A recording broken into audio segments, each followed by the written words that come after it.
Welcome to Mystara for a big topic today. The Honkin Chonkers of the world, featuring all the monsters size huge or larger, with a few whose size was left ambiguous, and another one I'm adding out of spite. These are the largest creatures I've yet to talk about. The only thing these creatures have in common is size. They range in lethality from threatening immortals to being completely harmless. So make room for this entry in your monster section. I'm Mr. Welch, and bigger is better.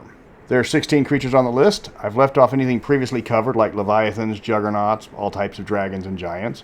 For creatures with a size range, anything that enters the huge category is included in the video. I did leave out boring giant animals, as there was nothing special about them besides being larger. A 50-foot across box turtle is still a box turtle. Now, if he flew through the air by spinning around with flames shooting out of his shell and was the friend of all children, that might be something to sing about. But unfortunately, we don't have that in Mystara. The first up is a pair of creatures, the Archons. They're technically a single creature, but the sexual dimorphism between the male and female versions is so significant they might as well be different. Mystara Archons are not the same Archons detailed in other books on the Outer Planes, though it's possible they're another variant of the standard Celestial Archon type. They've already got 9 Celestial Archons listed in other supplements, so nobody's going to notice 2 more. The Archons are some of the very few celestial creatures allowed in Mystara, only because they're here to fight evil rather than to convert people into different religions. This arrangement was made in the ancient past, and how long they've been allowed to exist in Mystara space is unknown, but it was long before most immortals ascended. Both the male and female have the bodies of giant eagles, though the game doesn't define the word giant here at all, because of course Beckme monster descriptions only mention size in passing, if they even bother to talk about it. I'm making a DM ruling and putting them around 15 to 20 foot tall with the rest of the creatures on this list. The male has the torso of a large muscular man, with the female replacing her head with 3 serpentine necks, 2 ending in a bull's head, and the center being an attractive woman. It would have been great to get some art of either of these, but that never happened. Archons are immune to poison, fire, 4th level spells or lower. The female can breathe fire, and the male uses weapons. They can both use the Bolt of Purity, a range attack that turns the target lawful good for up to 2 hours. And this alignment change is enforced. The victim not only can't perform an evil act, but can't even think an evil thought. Archons are determined to stamp evil out of the world, if only in 2-hour segments once daily. The Oratus, or Oratus, or Oratus, or Oratus, would have killed you guys to give me a pronunciation guide. It is only found on the plain of Alosia and is a 6-foot-long flying goldfish. That's it. They have no attacks and thousands of hit points, but they can be trained to fly in your desired direction. They have the intelligence of a horse and can become quite loyal to their handlers. The Oratus can become hostile during the mating season, but you should be fine if you stay out of the way of the gigantic flying fish hundreds of feet above you. Why is this a creature? They gave it a stat block, complete with an XP value of 5,000. I guess it's to reward your endurance because you're going to spend hours hacking a defenseless fish whose only chance at survival is you throw your back out trying to carve through thousands of hit points. This thing is a plot device. It serves the same purpose as a bus, and if your party feels like it needs to kill a giant goldfish, you need to talk them out of their murder hobo status.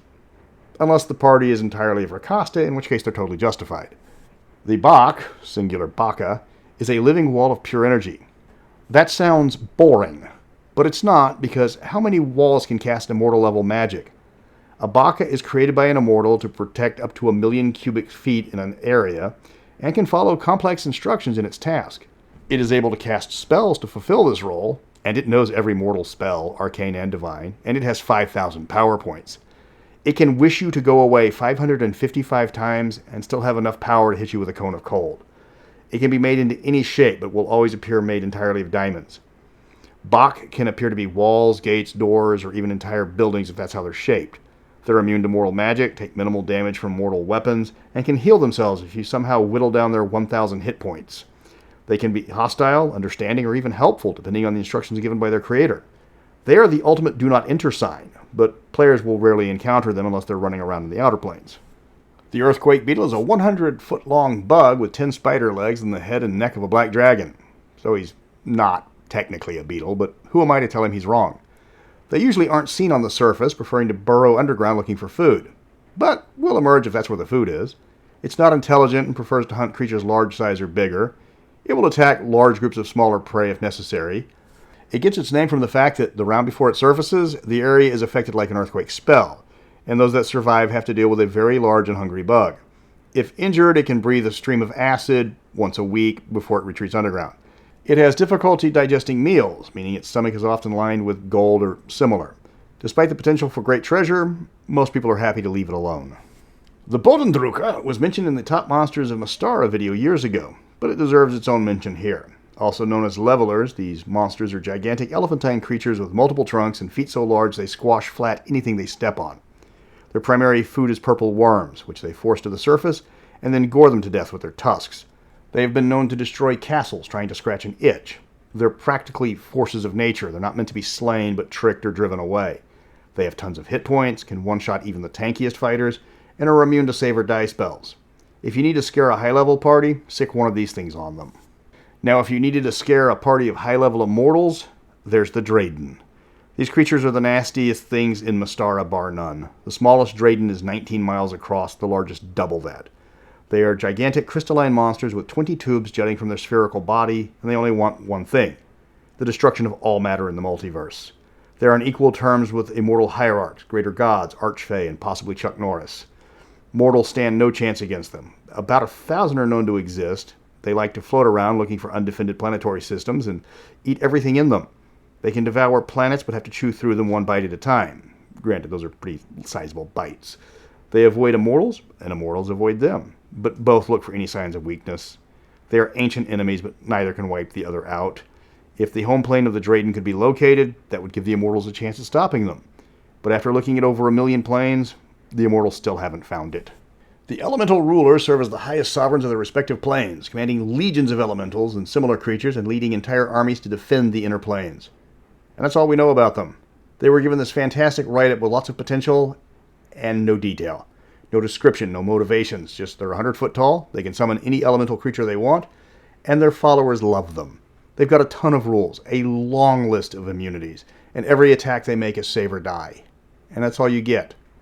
The entries in the rule cyclopedia are all bare bones as far as fluff goes, but what the elemental rulers get is terrible. We don't get an example of their motivations. If you start trouble, they just swarm you with allies and squish you. People like fluff with their monsters. Sadly, this is not one of them. The gargantua fish is unrelated to gargantuan creatures.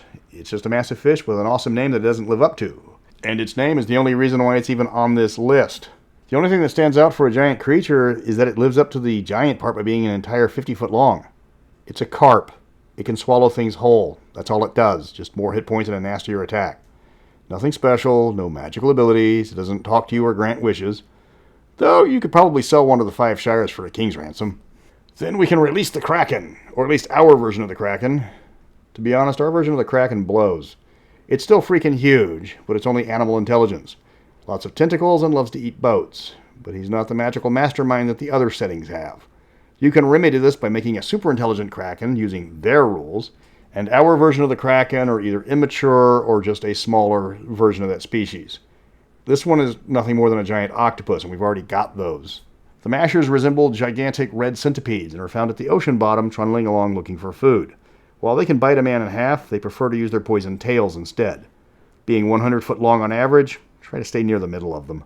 They are mostly used as beasts of burdens by the undersea race known as the Kana, who wisely remove their stingers and let them haul cargo. When they're domesticated, they are pretty harmless, but they're also well guarded. You would be surprised to find the Medusa on this list, but on their home plane of elemental Earth, they look pretty different from the snake-haired women that they're best known for. In their native form, they look like 20-foot wide spheres with 10 tentacles snaking out from the center. Their prime form is just what they choose to look like. In their elemental form, they're still the vain, greedy creatures that they are in their normal form, but they do have to change their tactics. They can paralyze with their tentacles, and that's when you drag the victims back to the mouth to be nommed on. Some of them can cast spells, but that's on an individual basis. They pride themselves on their appearance, but in their natural forms, that can be hard to understand by outsiders. Mechs are the creation of a long-dead insectoid race, resembling metallic frogmen standing up to 25 foot tall. They were built to defend the homes and towers of their dead masters and still remain in the original area, protecting creatures long since turned to dust.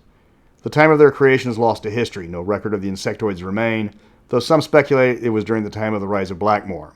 Mechs are incredibly strong and capable of lifting smaller creatures and throwing them into walls. Their blows can stun enemies and they can breathe poison gas if pressed. They have many immunities, but have a particular weakness to the Disintegrate spell, being vaporized if they fail their save rather than taking damage.